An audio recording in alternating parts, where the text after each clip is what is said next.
Well, good morning. We are in Kuala Lumpur and we're relaxing at the Petronas Towers, this beautiful park area. I love walking here in the morning. This is the urban walk that I do. So I have one walk that I take and I go to the botanical gardens. That's beautiful. But I also do my urban walk, which is the opposite direction. And I walk through this lovely city. I enjoy roaming the city of Kuala Lumpur. And I get to meet right here with this beautiful park that is behind the incredible towers. This is a fantastic place to go every day to relax with a cup of coffee and to have a good conversation like this. Today we're going to talk about something that a few of you have asked in the comment section, which is, what am I running from? In other words, if I'm traveling the world and only going back to the US for, you know, visiting family for special holidays, Christmas, Thanksgiving, am I running away from something? And at first my answer was no. I enjoy the United States as far as things to do there. I like a lot of the restaurants that I go to there. I have family and friends there. But then I thought about it and I realized, in a way, I was running. In fact, there were 3 specific things that I was running away from. And that's what we're going to talk about in this video today.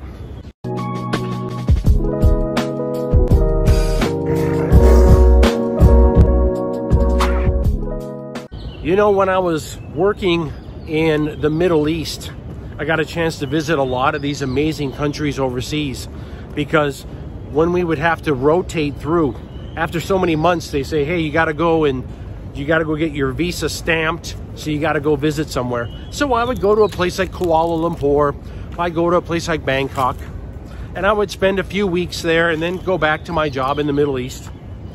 And what that did for me is it gave me a chance to see all these different cultures and how different they are and how different these giant cities are. These cities are the size of New York, and yet they're so different. And the one thing that I realized, and I can even attest for it today and where I am right now, is you don't have the crime here. You don't have the crime here in the East the way that you have in the West. And why is that? Because they probably have the same laws or very similar laws. If you were to look on the law books here in Malaysia, you would probably see a lot of laws that you would actually say, well, that's very similar to what we have in the West. So why is there a culture here where people are not going out and committing the crimes on each other and on property like you see in the West? And the reason is simple: enforcement. You can have any law you want on the book. It doesn't matter. You can write any law and you can go in there and, you know, slam the gavel down and this is now a law. Yeah, well, that's great. You know, that and a dollar will get you a cup of coffee. Come on. You got to enforce laws. And if you don't enforce laws, they are worthless. They don't mean anything.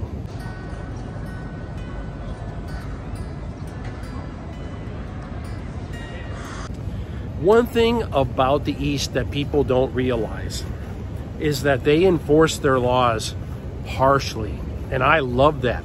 In fact, even the Middle East does that too. If you commit a violent crime against another person, you're in a world of hurt. You're going to a very bad place. You're going to either go to a terrible jail cell, or you will be removed from society, if you know what I mean. And I'm 100% behind that. If you commit a violent crime, I think you have given up your right to exist in the same society as me. I don't want you in my society. I don't care about your rehab. I don't care about your excuses. And I don't care about what may have driven you there. If you're committing violent crime, I want you removed. And in these cities and countries that I travel to, they agree with my thought process. I would rather live here where they not only have laws, but they actually enforce them.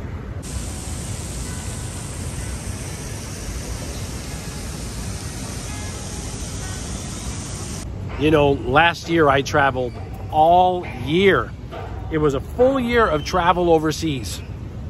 And when I got back to the US, I looked at my financial situation. I sat down for that like once a year. How's everything looking? When you're retired, you do this, okay? Some of you might even do it more often. But for me, about once a year, I sit down and I look at my financial situation, where my money is invested, and what amount of cash I have for emergency situations. And the one thing that I noticed is that I was indeed living beneath my means. In other words, the investments I had were making me this much, but living overseas meant that I was spending this much. And that was the plan, and the plan was actually coming to fruition. So the second thing that I was escaping from the West was the high cost of living. It wasn't that, you know, there wasn't great things to do and people that I care about and places to go see, because I'll tell you what, you spend some time traveling some of the beautiful states in the US, there's a lot of amazing things to see. National parks and state parks. It's gorgeous. Oceanfront, lakefront, beautiful rivers to go down. There's a lot to see and do. And in time, it would be nice to do a lot of those things. But I also got a chance to do a lot of that when I was growing up. And now, in retirement, it's about cost of living. So it's about living in a place where I can live beneath my means. I look at the cost of living here, and by the way, not 1 month in 2023 did I go over my budget of $2,000 a month living expenses. And that includes my airfare, by the way. That was the budget that I gave myself, $2,000 a month. That was my sort of guideline to say, I don't want to go above that per month. Now, sometimes there were, like, you would buy 3 or 4 tickets to fly around, and that would be like a big chunk. But then you wouldn't buy any tickets for like 3 months, you know, so you wouldn't have that expense down the line. So I was able to maintain that $2,000 a month or less. In fact, a lot of times, especially when I was in some countries like Cambodia and Laos, Vietnam as well, I don't think I even spent $1,200 in those countries for the whole month that I was there. That includes lodging and food. Incredible.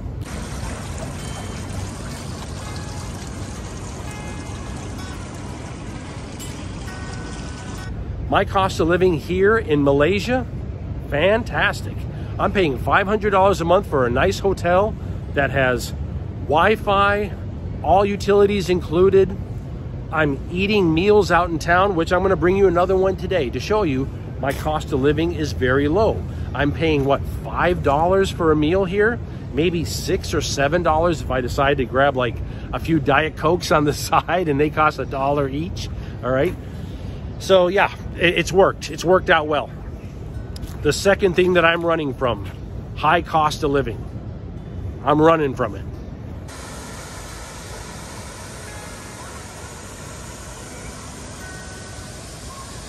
So beautiful out here. They have an area where kids can swim and just open park area. And this is in the heart of a city that is absolutely huge.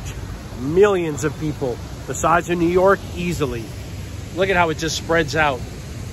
And we're gonna walk and enjoy it. I'm having a wonderful time walking through this park today. This is part of my morning exercise. And after this, we're gonna get a bite to eat, so stick with me, okay?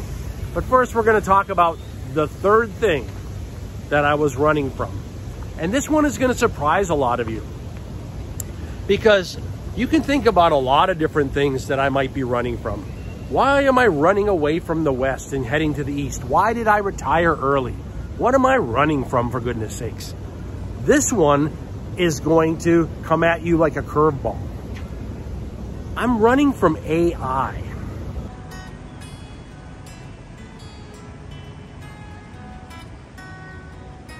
You see, I've spent the majority of my adult life in one shape or form in the world of technology.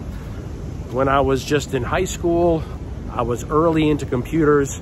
The whole time I was in the military, I did work in electronics, and also while I was doing my other work in the military, I always just loved to be, as my hobby, whatever the latest tech was, you know. Back then we had laptops that were black and white. They didn't even have color screens on them. They were made by Canon. And we had the first cellular phones that came out that were these massive bricks that you had to carry around. I always loved technology. I loved learning about things like that. And as time went on, I got into IT as a full-time job and always stayed up, even to this day, keeping all my IT certifications up. I love tech. It's just part of me. But I see something coming over the horizon. It's almost like you're camped out and you feel comfortable and you got a little bonfire going and you feel good. You got your tent set up. You've got a few friends around you, but you can hear something. You hear something coming over the hills around you and you're not sure what it is. But what you do know is it's not going to be good. So you start packing up really quick, because whenever that is, when it comes over that hill, it's just going to mow you over. So you can hear it coming. You're not sure exactly what it is yet, but you start moving fast. That was part of what I did with traveling the way that I am right now. Retiring early, part of it was because I could see in 2022, when I first started this early retirement, I could see that the work that I was doing in IT, the work that a lot of people were doing in IT, and actually the majority of jobs themselves are in jeopardy. And it concerned me greatly. I made sure that I explained professionally to my family how I felt about this, so that when they decide what careers my kids want to get into, also what other people that I care about, what they're doing for a living, I wanted them to know my thoughts about this. I didn't say it like the sky is falling. I said it like I am concerned about this. And because it's an industry that I worked in, I had a lot of insight into what was happening and how it was being developed and how it was being implemented, not only in IT, but in other jobs too. And I saw the writing on the wall. Let's just get down to, the base of it. I saw the writing on the wall, and the majority of all jobs are going to be taken by AI.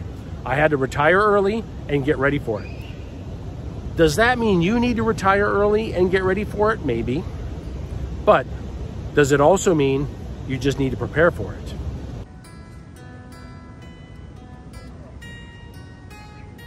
You see, when new technologies come along, the first thought that everyone has is fear.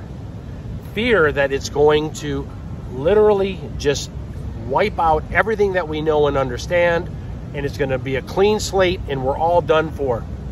But has that happened in the past? Let's think about it. When the automobile came into reality, there was a lot of fear because everything was being driven, cargo, personnel, everything was taken by horse. And there was a lot of fear. However, as it turns out, automobiles became an amazing industry. And a lot of people work in automobiles in one way or another, either in factories or repair or sales, any of it. Maybe people even do accessories for automobiles. And I believe the same thing is going to be true for AI. However, how is that going to play out?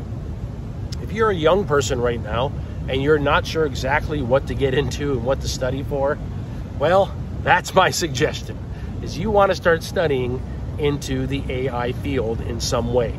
You want to start getting ready for the next generation of technology. It can be an amazing opportunity for you, and there will be millions of incredible new jobs that don't exist right now that will come about by way of AI. However, there is a caveat. I was in my 50s and currently working in IT, and for me, I was on the other side of that. Okay, so you have young people that have the ability to start studying and learning and getting ready for AI. And I was like the person that was repairing fax machines when the internet started and email, okay? So even though I was working in an excellent field of IT that paid very well, I could see that it was going to get demolished by AI. And I had to make a move quickly for survival. I got out of everything, sold everything, invested everything, and now I'm in an interesting process that's going to go on for probably the rest of this decade and I'm going to tell you how I'm getting ready for AI.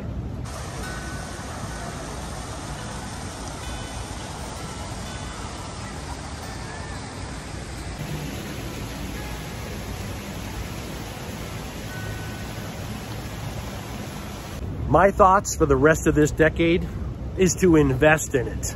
That's right. I am still keeping up my IT certifications. I'm still enjoying studying new things about AI. Right here on this platform, there are amazing creators that talk about all the latest advancements in AI, and I am watching all of it.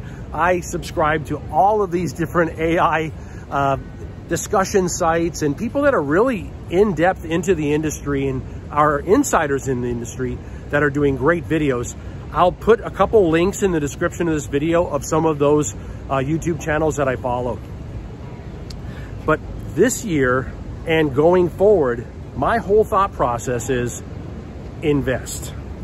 Back in 2022, before this crazy AI boom was happening, I got out of IT. I sold everything, retired, went overseas, started living a low-cost lifestyle that I could make enough money every month to invest a little bit. And what do I invest in? AI.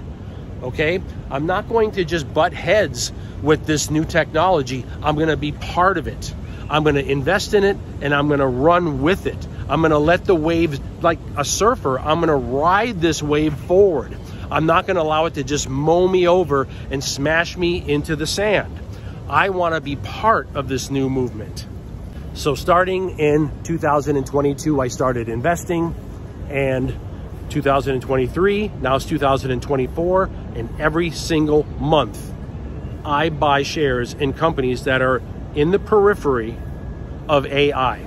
And it doesn't have to be the big boys either. It doesn't have to be, no. There's a lot of smaller companies that are actually feeding the materials to actually make the new chips happen and make the new software happen. And that's also a great place to be able to invest affordably. Not only do you see great gains from that, but the shares are a little less expensive as well.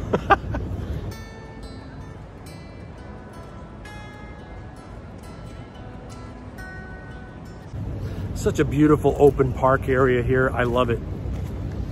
I love to walk around this. Now, we've been walking and talking for a while. I'm getting hungry and I can use a coffee. We should go grab something. To summarize the discussion we had today, yes, I am indeed, I have come to terms with the fact that I am running away from a few things. When I left the US and decided to start living overseas, I sold everything, invested whatever money I can make out of that, and now I'm living in low-cost countries in Southeast Asia, and I love it. And I'm running away from crime, the high cost of living, and artificial intelligence, because that is the next train that is powering its way into the station. And I want to make sure that I'm ready to jump on that train and ride with it. I don't want it to mow me over. I want to be part of the next movement, and I want to ride with it instead of butting heads with it.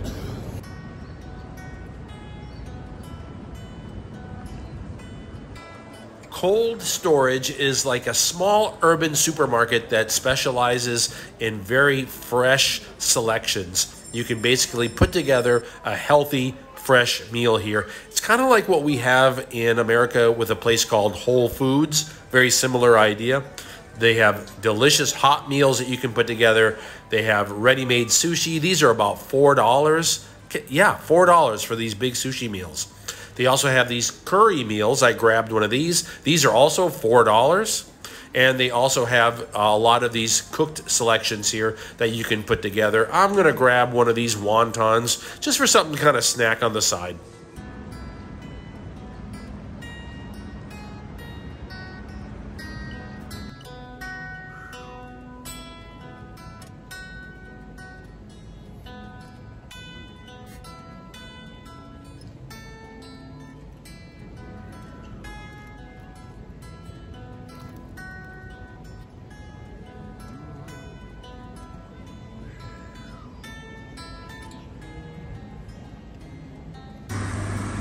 Nightcap.